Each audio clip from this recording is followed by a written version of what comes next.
School officials often find themselves these days dealing with issues that they never dreamed of. We saw that last month in the graduation controversy involving a transgender student at St. Pius High School.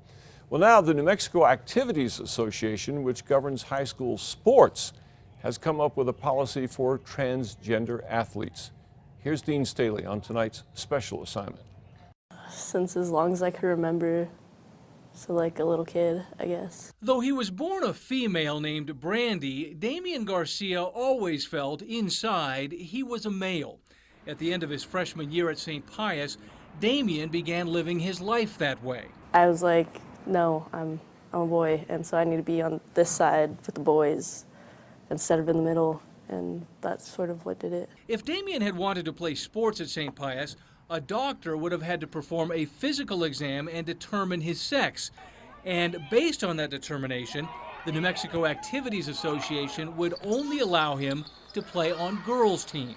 This was our bylaw, where this has been in place for like 8-9 years. But a few months ago, the NMAA, which regulates all high school sports in the state, changed its policy on transgender students. We think that athletics and activity is good for all kids. And so we're always going to go with that it is good for all kids, be it male, be it female, be it transgender male, be it transgender female. Now, instead of a doctor's physical, students will be allowed to participate in sports and other activities based on the gender listed on their birth certificate or an amended birth certificate. We already have state statute that talks about the birth certificates and changing the birth certificate, so let's go ahead and stay with state statute. Okay, to change the sex on the birth certificate. Correct. But in order to amend a birth certificate, a student would have to have medical records or a letter from a doctor who performed the sexual reassignment surgery. The change probably won't be helpful to most transgender high school kids. That's because they're often years away from even starting the process of physically changing their gender.